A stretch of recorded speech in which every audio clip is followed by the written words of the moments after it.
Olá pessoal, sejam todas muito bem-vindas ao COFTEC, o programa, o projeto voltado à inovação, à tecnologia, com pessoas que realmente entendem e compreendem e podem realmente abordar o assunto.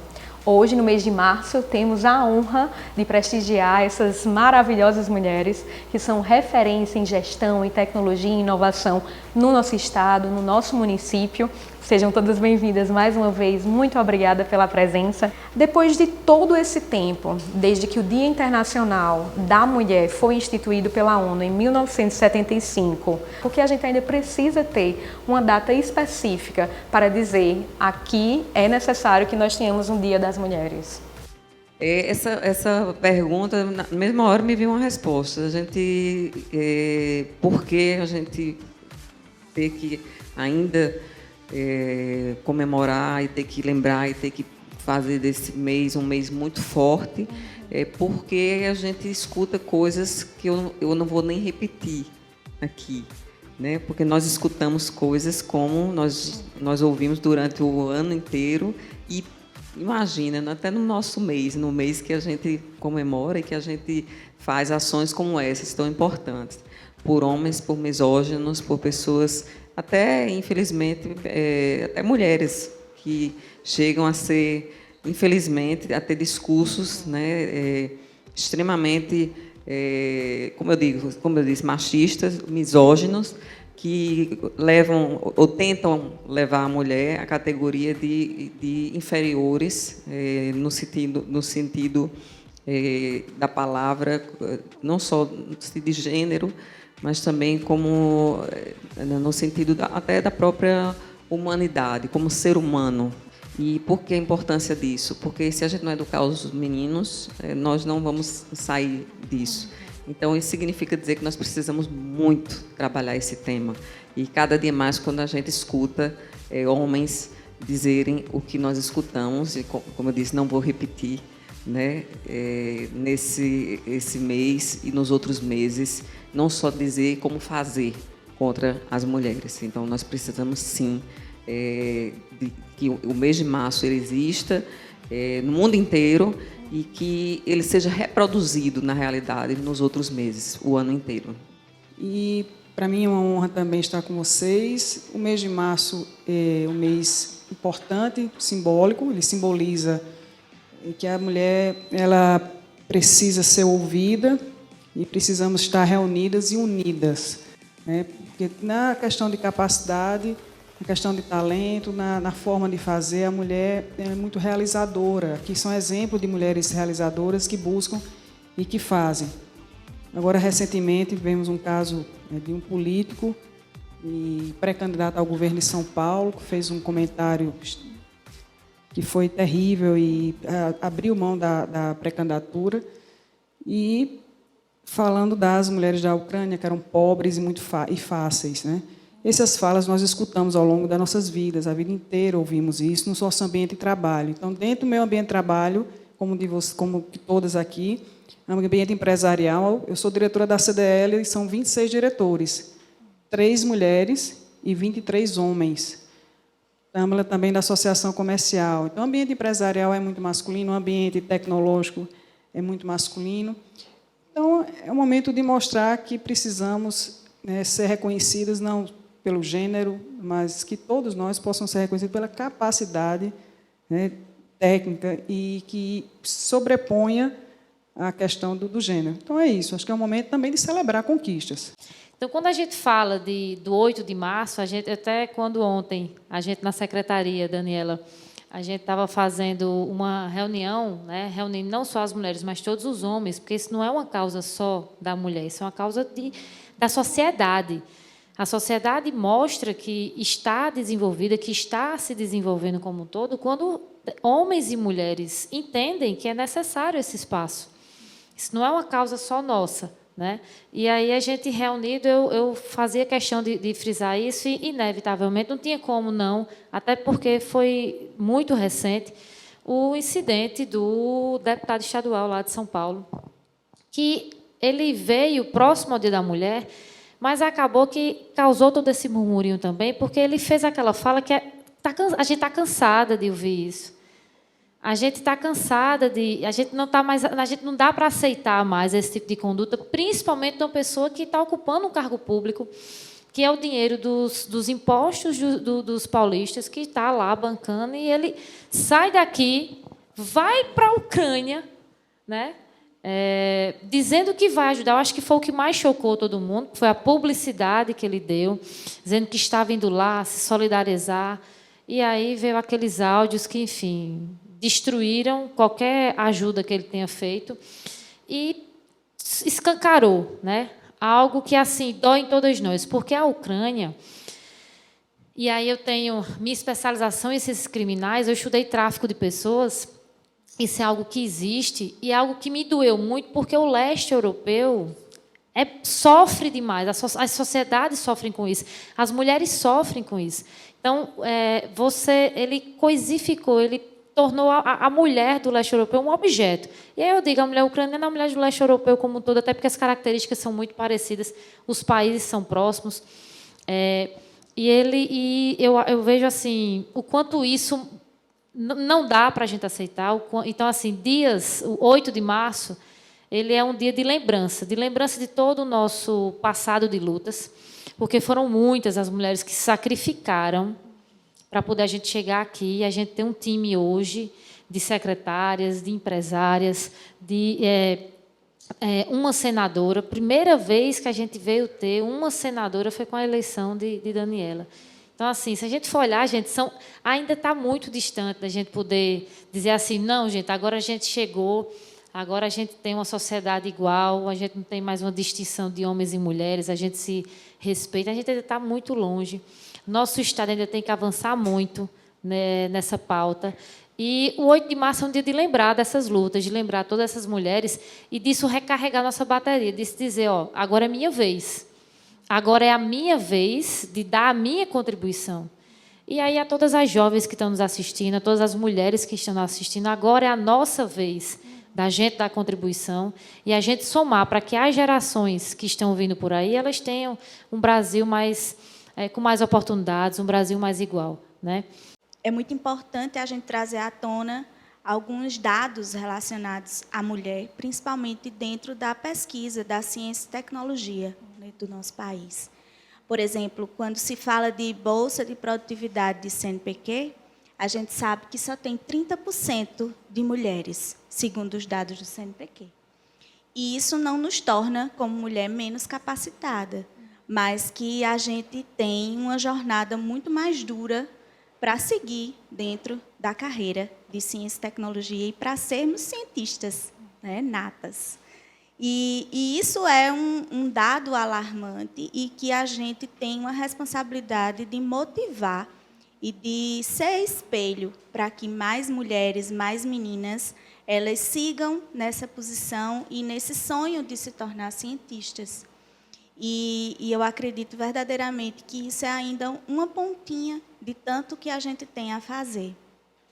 Quando se fala de 8 de março, do mês da mulher, principalmente uma mulher em posição de liderança, como hoje eu estou, eu me deparo dentro de um Ministério da Ciência, Tecnologia e Inovações, né, como gestora do INSA, Instituto Nacional do Semiárido, onde nós temos 16 gestores de unidades vinculadas no Brasil inteiro. E desses 16, hoje, a gente tem 7 mulheres. E antes, só tinha uma. Né? Então, de 2020 para 2022, a gente conseguiu ter um aumento no número de mulheres em posição de liderança relacionada a institutos de pesquisa no nosso país. E a minha visão quanto a isso está relacionada à questão do mérito que a Rosália falou, de ter mais concursos, seleções e outras ações que nos vejam como a gente realmente é, pela capacidade intelectual que temos, e não por sermos mulheres. Então, a gente tem que competir de igual para igual e ter a oportunidade de estar onde a gente quiser estar. Porque a gente não vai ser melhor ou pior. A gente vai ser o que a gente é, o que a gente conquistou e o que a gente estudou. E se for cientista ou se for outra profissão, que a gente queira e seja o que a gente quiser ser. É um prazer, uma honra estar aqui compondo esse time top de mulheres, né? E a responsabilidade a cada fala vai ficando maior, né? Mas complementando, indo na temática diretamente, Ingrid, é a conquista do espaço. Cada vez mais nós precisamos conquistar os espaços. A gente vê aí através de dados que o número representativo da mulher ainda é baixo, né? Mas daqui um pouco, ao decorrer da nossa conversa, eu trago um número que eu fiz questão de avaliar dentre uma das plataformas que nós trabalhamos aqui em Campina Grande, que nós temos um número expressivo de mulheres à frente dos negócios, nessa modalidade de negócio. Então, daqui um pouquinho a gente fala mais sobre isso, mas dentre essas iniciativas, professora Mônica Tejo, que você citou, né, editais focado aí em mulher e tal, eu me recordo recentemente de um programa que o INSA e a Fundação Parque Tecnológico da Paraíba participou junto ao Ministério de Ciência e Tecnologia. É um programa chamado Futuras Cientistas, onde nós, empresas, instituições, entidades, fundações, pudemos contribuir com jovens que estavam ainda em ensino médio, né, para poder compartilhar um pouco dessa experiência, essa profissão, essa temática, né? Então, especificamente falando sobre a nossa empresa, a CGS, é uma empresa totalmente aí voltada, né, para a tecnologia, um público que ainda é predominantemente masculino. Então, a gente trouxe trazer essa informação de por que uma menina não pode fazer esses cursos, né, de engenharias, de exatas, né, ciências da computação, enfim, e serem cientistas, por exemplo. Então, cada startup, falando aqui um pouco da Fundação Parque Tecnológico da Paraíba, cada startup pôde contribuir com a sua experiência exatamente para que a gente traga essa informação de cedo, para que essas meninas possam abrir a mente, né, e almejar realmente outras áreas que talvez não pudessem ter sido cogitadas anteriormente. Então, essa foi uma contribuição, né, do INSA, do Parque Tecnológico da Paraíba, em relação a essa participação. Fiquei muito feliz em também ter sido convidada para participar, para poder ter todo esse histórico e ver onde essas meninas vão chegar, né? Então, é a conquista realmente de espaço. Então, basicamente, era essa contribuição. Muito obrigada. Bom, primeiro eu acho que me considero já vitoriosa de estar no meio de mulheres encantadoras, mulheres determinadas e que representam o que realmente é ser mulher. Agradecendo também a Nádia pelo esse reconhecimento e passando a informação aqui também pela Fundação de Apoio à Pesquisa do Estado da Paraíba, predominantemente formado por mulheres. É um meio de trabalho muito dinâmico, é um meio de trabalho muito bom. A gente diz, às vezes as pessoas falam, não, onde tem mulher demais só tem confusão. Não, muito pelo contrário, tem muita solução. Tem muita solução, tem muita garra, tem muita força, tem muita determinação, porque a mulher é isso, né? A mulher é a determinação. Ela já nasce determinada, ela já cresce determinada. Ela tem que mostrar que ela é determinada, né? E a gente que vem do meio acadêmico aí, tecnológico, no meio das engenharias, a gente já entra no curso sabendo que você vai ter que lutar contra tudo e contra todos, porque você tem que se mostrar. E se você ainda tiver outros requisitos que a mulher tem, né, os requisitos femininos, aí você a luta já é triplicada, porque até isso te impede de mostrar quem você é. Você olha aqui para todos concordam, porque você precisa mostrar cada vez mais. E está provando. Por quê? Porque eu preciso ter que estar provando sempre que eu sou capaz. Eu sou capaz e pronto. O homem não tem que provar que ele é capaz. Nós, mulheres, temos que provar sempre. Diariamente. Da hora que acorda, da hora que dorme. Né? Então, a luta do 8 de março é uma luta intensa. As vitórias estão sendo conquistadas, são sendo comemoradas a cada 8 de março. Mas eu acho que a gente ainda está longe de alcançar o nível que a gente busca. Esse nível de determinação que a gente procura, a gente ainda não achou. Estamos colhendo os frutos já. A gente já vê uma evolução, né, maravilhosa. Se você pensar o que era o 8 de março, nem precisa ser 5 anos, 2 anos atrás, Mas a coisa ainda está muito difícil, né? Todo ano a gente se depara com fatos que tornam essa comemoração cada vez um pouco triste. Mas a gente está aqui, lutando, determinadas, e vamos lutar sempre. Haja o que houver, né? Esse momento é da gente mostrar o quanto a gente é apaixonada pelo que faz e estimular realmente essas meninas, né, que estão crescendo agora e que precisam escutar as nossas histórias para elas terem coragem de fazer o que a gente faz e que elas são capazes. Eu, no meu meio, assim, das minhas colegas, né, eu já não sou tão novinha assim, e eu vejo muitas que abdicaram, que abdicaram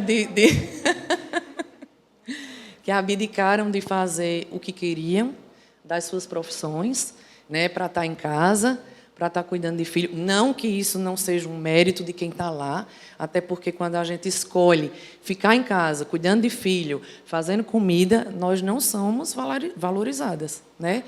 Mas eu digo assim, elas precisam se sentir estimuladas a fazer o que elas querem, né? E não só o que as pessoas falam que ela tem que fazer, principalmente os maridos. Então, eu acho que isso aqui é extremamente importante e eu acho que não deveria acontecer só no dia 8 de março. Eu acho que a gente, sempre que pudesse, a gente deveria estar lutando, estar mostrando a nossa história, porque isso sempre vai estimular, né? Então, mostrar a nossa paixão, tudo que a gente veio, que a gente contribui. Então, assim, que isso seja a primeira de muitas que a gente possa contribuir, tá? Meninas, cada fala de vocês passava um filme, né? Não só um filme, mas assim, o que trazer para contribuir com aquilo que foi dito. E me veio muito à mente uma lembrança da minha avó, nos Domingos em Família, quando ela me colocava assim, ela me chamava de Bebel na época, porque passava uma novela que eu parecia com a Bebel e me chamava de Bebel. Ela dizia, Bebel, vá ali para frente, minha filha, para fazer a gente rir. E eu dizia, mãe, vai fazer a gente rir? Como assim? Homem, essas meninas são tão apagadinhas, esses meninos, fica ali. E ela estava me treinando na oratória e eu não sabia. Então, eu já tinha 4 anos, então, todo domingo ela fazia esse treinamento. E eu não percebia como ela já estava me preparando para o futuro, né, para a vida. Porque a fala, a gente está aqui hoje, a gente está entre essas mulheres. Como é difícil. O segundo maior medo do mundo é falar em público, não? O primeiro é de cobra. E o segundo é falar em público. Imagina falar com outras mulheres sendo gravada. Então, eu agradeço muito a minha avó. Hoje ela não está mais conosco.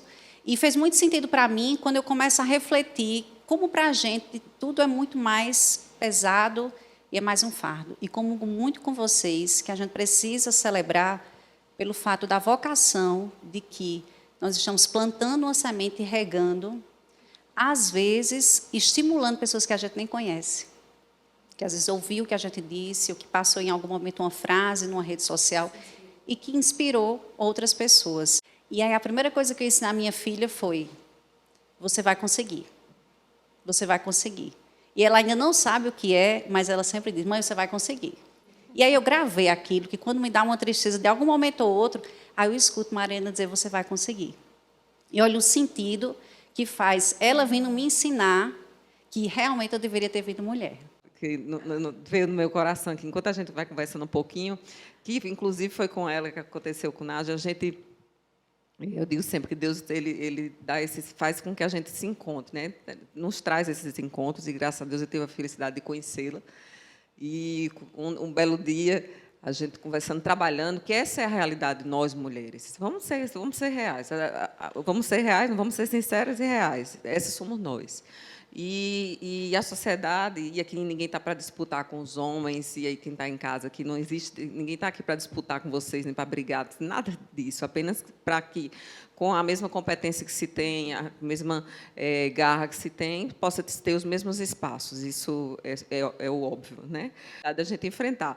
E tanto é assim que um belo dia eu estou em Brasília, trabalhando, eu disse, Nádia, é o seguinte, eu estou indo falar com o presidente da Anatel e preciso que você fique atenta aí, porque era uma questão também do parque, de interesse do parque também, e fica atenta que assim que eu entrar com ele, aí eu faço um call com ele e você entra na ligação. Ela pode deixar que eu estou atenta, tudo certo.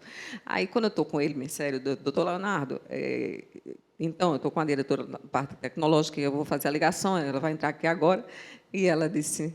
Aí ele disse, tá, pode fazer então a ligação. Eu e ele, a gente seríssimo na mesa, sentada. Aí eu ligo para ela, boto no Viva Voz o telefone, quando coloco no Viva Voz é ela. Aí ela, pois não, bem séria, pois não, doutor Leonardo, e tal. Eu começo a falar, quando ela começa a falar, de repente entra o pretinho, como diz ela, o pretinho dela, pequenininho, o filhinho dela entra no quarto e começa a gritar, mãe, eu quero não sei o quê, não sei o quê, não sei o quê, não sei o quê, não sei o quê. Aí ela fazia assim, peraí, menina, só quando você percebe que a mãe tá querendo chutar, fazer assim de lado, tentar botar para fora o menino, calar a boca do menino, e não tem... Aí ela, viu, doutor, não sei o quê, não sei o quê, e fazendo assim, para ver se o menino se cala. Aí eu olhei para ele, simplesmente disse, doutor Leonardo, você entende isso, dessas coisas assim? Nós somos mães. Ele, claro que eu entendo. Aí ela só um minutinho, aí ela pegou, botou lá e fez assim na porta, pá! Eu só escutava, eu só escutava. Então, essa é a realidade nossa, de quem trabalha, de quem vivencia, de quem é mãe, quem não é, quem escolhe também não ser, e que, né, esse respeito. Mas eu nunca vou esquecer disso. A gente riu muito depois dessa história, quando eu saí de lá, que liguei para ela, e ele ficou rindo, mas compreendeu, porque hoje os homens sabem que vivenciam com as mulheres e trabalham com elas, e que nós temos essas diferenças. Só para complementar essa fala, e eu digo assim, eu fico feliz, Dani, a gente já passou por muitas situações, mas essa, eu acho que naquele momento, o meu filho, que ela falou, o Arthur Serelepe, tem 7 anos. E no momento que eu briguei com ele, eu lembro que eu te disse isso, ele me deu uma resposta que me deixou extremamente feliz, porque eu eduquei eles e estou educando para respeitarem e compreender a situação, mas com a maturidade que precisa ter. E ele olhou para mim e disse assim, quando terminou, eu fui falar com ele, filho, mamãe estava numa reunião. Ele disse, mas você precisa entender que seu trabalho invadiu a nossa casa. Não sou eu que estou lhe atrapalhando, é você que está trazendo o seu trabalho para a nossa casa. Então, assim, a gente também, mulher, no momento desse, a gente ainda tem que fazer essas conciliações. Eu digo assim, a gente é quase uma juíza mediadora da hora que acorda, da hora que dorme. Né? Porque você fica sempre, o tempo todo. E quando me perguntam assim, a pergunta inicial, para a gente fechar essa rodada, as pessoas me perguntam, quando é que a gente não vai precisar ter mais de 8 de março? Eu digo, quando eu tiver a vida dos homens. Que eu sair de casa, eu não precisar me preocupar com a roupa que eu estou, porque ninguém vai se incomodar com isso. Eu usar a roupa que eu quero, eu escolher o trabalho que eu quero, eu ocupar os espaços que eu quero, sem precisar me preocupar com, sem precisar me mostrar competente para. Simplesmente as pessoas nos reconhecerem como seres humanos de respeito. Até porque, assim, quando a gente tem um pouco de vivência lá fora, o mundo que tem igualdade de gênero, o mundo que funciona sem essa discrepância, tem muito a ver com cultura e social. Porque se a gente pegar os dados de estatística de violência doméstica, quanto mais baixa é a renda financeira, maior. Então, tem tudo a ver com educação. Se a gente pegar os países que têm mais mulheres à frente de gestão e na política, os países que têm maiores indicadores de educação. Se a gente pegar de mulheres na tecnologia, são os países que mais têm educação. Então, é educação em cultura. Eu vivenciei uma experiência de ficar numa imersão da Dinamarca, em que eles têm uma licença maternidade de 36 meses. Os primeiros 18 para a mãe, para a mulher, porque amamenta, tem a questão da amamentação, do aleitamento materno, e os 18 últimos para o homem. A mulher vai trabalhar, o homem fica em casa, e com 3 anos todo mundo sai. A criança vai para a escola, tempo integral. Então, assim, uma criança que entende que a mãe sai para trabalhar e o pai vai cuidar dele, vai trocar a fralda, e não está fazendo favor. Ele está dividindo responsabilidade. Então, assim, você forma e educa diferente. Então, a gente não vai precisar ter mais o 8 de março quando a gente tiver as crianças que têm 5, 6, 7 anos, tendo uma educação diferente e tendo oportunidade diferente. Por quê? A oportunidade de formação que o meu filho e as meninas de uma classe social mais elevada tem, não é a mesma de uma criança que está sendo violentada pelo seu pai. Pega os dados de violência contra meninas em suas casas, se não é maior nas estatísticas de classe mais baixa. Então, o problema do Brasil, da nossa diferença de gênero, não é de gênero só. Ela é social, aí o buraco é mais embaixo. Então, a gente que ocupa esses espaços, os futuros cientistas, por exemplo, a primeira coisa que eu disse, temos que dar bolsa. Como é que eu vou pegar uma menina no período de férias, Mônica? As férias dela, da escola, ela estuda numa escola estadual, vai passar as férias com o avô, no sítio, onde quer que seja. Eu tenho que ter um incentivo para ela de dizer, venha ficar com a gente, venha ouvir a gente, e a primeira coisa que vai fazer ela vir, e a família autorizar, é o financeiro.